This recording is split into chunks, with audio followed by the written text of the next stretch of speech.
Wanita hamil ini mencuri makanan di rumah seseorang. Tiba-tiba, dia melihat seorang pria muda dengan kapak masuk dari luar. Wanita itu sangat ketakutan. Dia hanya bisa menahan napas bersembunyi di bawah tempat tidur. Untungnya, anak laki-laki itu baru saja masuk untuk mengambil barang. Dan tidak melihatnya. Setelah memastikan bocah itu pergi, wanita itu ingin diam-diam melarikan diri dari bungalow. Tetapi begitu dia melarikan diri, dia menemukan cabang di tanah. Wanita itu belum bereaksi. Pria itu berdiri di depannya. Wanita itu merasa putus asa. Maafkan saya telah hamil selama 2 minggu. Bocah itu sedikit terdiam. Aku sangat tampan ini. Bagaimana saya bisa menjadi seorang pembunuh? Bangunlah, aku benar-benar bukan orang jahat. Wanita itu sendirian, maka hanya bisa sementara mempercayainya. Di bungalow, anak laki-laki itu menutupi lukanya sambil berbicara dengannya. Secara bertahap, wanita baru itu tidak mewaspadainya lagi. Jadi namanya Sam. Dia sedang dalam perjalanan pulang dengan suaminya. Tapi saat berkendara di tengah jalan, mobil kehabisan bensin. Suaminya sendirian mencari bensin dan tidak bisa kembali. Dia memiliki kupu-kupu di perutnya, jadi dia mencoba mencari bantuan. Tanpa diduga dia tersesat. Tom mengatakan mereka kehilangan pandangan. Kamu dan aku sama, mobil saya rusak. Saya telah tersesat di hutan ini selama beberapa hari. Tapi tidak peduli ke arah mana aku pergi. Kemudian pada akhirnya saya masih kembali ke bungalow ini. Sam tidak percaya. Bagaimana bisa seperti itu? Dia ingin segera menemukan suaminya. Tom menyarankannya untuk tenang.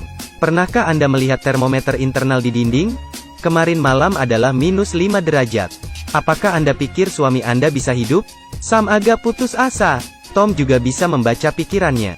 Jadi ambil saja ini. Mari kita tinggal di sini untuk 1 malam. Tunggu pagi datang. Saya akan mengambil bensin dari mobil saya dan memasukkannya ke mobil Anda. Maka kamu bisa pergi. Keesokan paginya, Tom bangun pagi pergi mengambil bensin.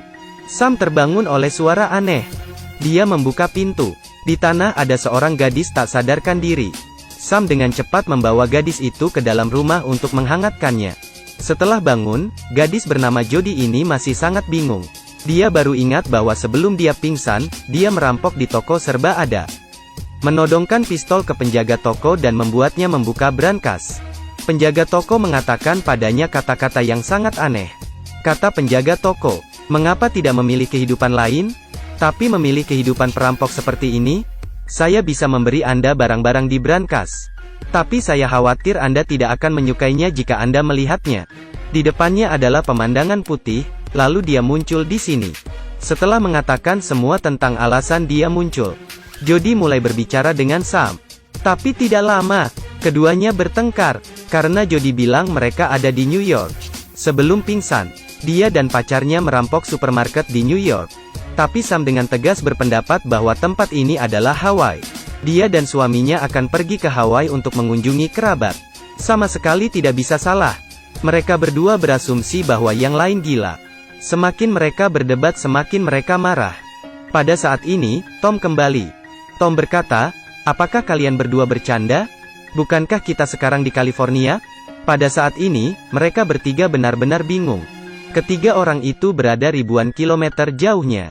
Tiba-tiba bertemu satu sama lain di hutan ini. Mungkinkah mereka melewati waktu? 3 orang di hutan yang tersesat. Kemanapun mereka pergi. Kemudian pada akhirnya masih kembali ke bungalow itu. Tidak punya banyak makanan tersisa. Mereka bertiga mencoba menemukan jalan mereka sekali lagi. Hasilnya hanya pergi dan pergi. Kaki Jody tersangkut sesuatu. Lihat lebih dekat. Itu seperti gagang pintu. Di alam liar, mengapa ada pegangan pintu? Tom segera memecahkan kunci pintu dengan kapaknya. Tanpa diduga ada sebuah gua di dalam. Makanan dan minuman sudah cukup. Berdasarkan tanggal pembuatan pada botol, ini adalah bunker pada tahun 1925, saat Perang Dunia II. Selanjutnya mereka menemukan bahwa ada peta dalam bahasa Jerman. Karena ayah Sam orang Jerman, jadi dia bisa membaca sedikit bahasa Jerman. Sam mengatakan itu dari simbol di peta. Kita mungkin berada di tempat penampungan di Polandia, Jerman. Mereka bertiga saling memandang, berpikir bahwa hari mulai gelap. Mereka membawa makanan dan kembali. Benar mereka terkejut, mereka kembali ke kabin itu lagi. Merasa putus asa, Ketiganya kelelahan dan tinggal selama 1 malam lagi. Malam itu, Jody menceritakan kisah perampokannya kepada Sam. Juga tunjukkan padanya uang yang dia curi. Tapi Sam masih mengira dia bercanda, karena uang itu dikeluarkannya tahun 1984. Sejauh yang Sam katakan, uang ini untuk masa depan. Jody selesai mendengarkan dengan bodoh. Langsung tanya Sam tahun berapa sekarang. Sam bilang itu tahun 1962. Jody tidak tahu harus berkata apa. Dia menunjukkan kepada Sam tanggal produksi di mantel bulunya. Tahun 1984.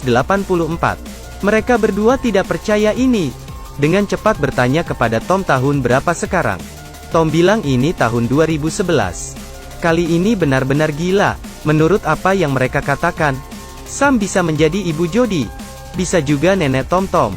Tepat pada saat mereka bertiga tidak tahu caranya. Ada tembakan di luar. Seorang pria dengan senjata panjang datang. Mereka pikir mereka bertemu dengan pemburu. Segera bergegas untuk menyambut. Setelah mereka keluar, mereka mengetahui bahwa itu adalah seorang tentara Jerman. Prajurit itu tidak mengatakan apa-apa, mereka menjatuhkan Tom. Kemudian ikat mereka bertiga bersama-sama. Keesokan paginya, setelah sadar kembali, dia akhirnya mengerti. Tahun ini bukan tahun 1962. Bukan 1984, dan juga bukan 2011. Ini adalah tahun yang tercetak di botol anggur. 1925. Mereka melewati waktu hingga Perang Dunia II. Pria itu adalah seorang tentara Jerman. Karena situasi perang, dia harus mengikat ketiga orang Amerika ini bersama-sama. Sekarang prajurit itu masuk. Dia membawa Tom keluar dan diikat. Kemudian datang untuk mempertanyakan dua lainnya. Tepat pada saat itu, dia melihat liontin di leher Jody. Tentara itu menjadi marah. Tanyakan di mana dia mendapatkan barang ini. Jody bilang ini dari ibunya. Prajurit itu tidak percaya, karena foto di liontin itu adalah istrinya. Saat itu Sam tiba-tiba teringat. Beritahu prajurit itu bahwa dia juga memiliki kalung seperti itu. Mereka ternyata 4 generasi dalam keluarga yang sama. Ternyata orang di foto itu bukan hanya istri prajurit itu, tapi juga ibu Sam, dan juga nenek Jody. Sam berspekulasi bahwa Tom bisa jadi anak Jody. Mereka adalah satu keluarga. Untuk membuat prajurit itu percaya, mereka datang untuk bertanya kepada Tom apakah dia memiliki kalung itu juga. Tapi sekarang Tom diam-diam melepaskan ikatannya. Dia menggunakan sikunya untuk melumpuhkan prajurit itu. Kemudian 3 orang mengikatnya. Di bungalow, ketiga orang itu mulai berdiskusi. Sam berkata, ayahnya adalah seorang tentara Jerman.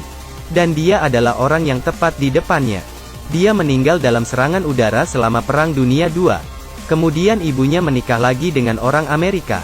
Jody berkata kepada Sam, ayahmu yang juga suamiku, meninggal dalam perang dengan Vietnam. Tidak ada yang bersamaku saat aku melahirkanmu. Kemudian meninggal karena kesulitan melahirkan. Sementara Tom berkata kepada Jody, ibuku adalah kamu, setelah dijatuhi hukuman mati karena perampokan dan pembunuhan. Anda melahirkan saya sebelum dieksekusi. Kemudian saya dibesarkan di panti asuhan. Karena memiliki ibu yang pembunuh. Aku sering dipandang rendah oleh orang. Kemudian saya menembak seorang pendeta yang menjebak saya sampai mati. Lalu aku bunuh diri. Setelah memahami identitas masing-masing, Sam buru-buru pergi untuk melepaskan ikatan ayahnya. Dan gunakan bahasa Jerman untuk memberitahunya apa yang terjadi. Tapi sulit bagi tentara untuk menerimanya. Dia hanya ingat tugasnya, lalu ambil pistolnya dan pergi.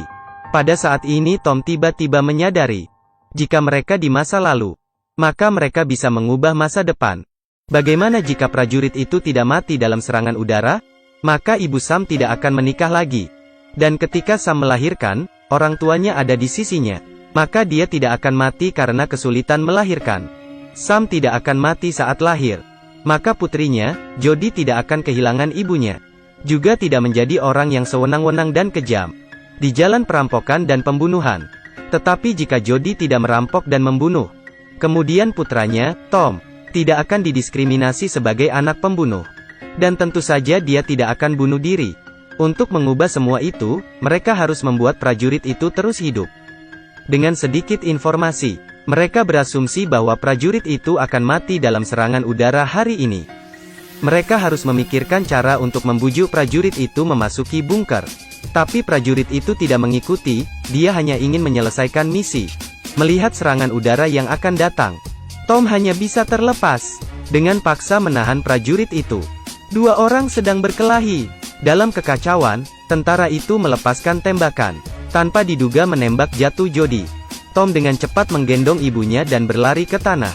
Dan beritahu Sam untuk menjaga Jody. Pasti jangan biarkan dia mati. Bagaimana jika Jody meninggal? Lalu dia juga menghilang. Setelah mengatakan itu, dia terus mengejar prajurit itu. Kedua orang itu terus bertarung.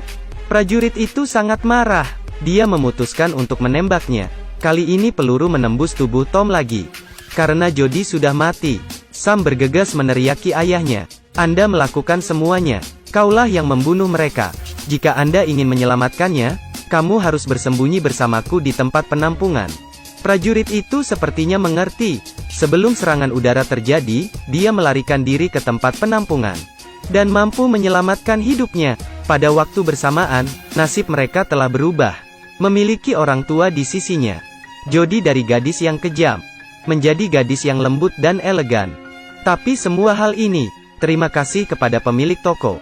Film Enter Nowhere ini tidak dihargai sebelumnya. Tapi kemudian itu mengejutkan semua orang. Akhirnya saya ingin mengajukan pertanyaan kepada Anda.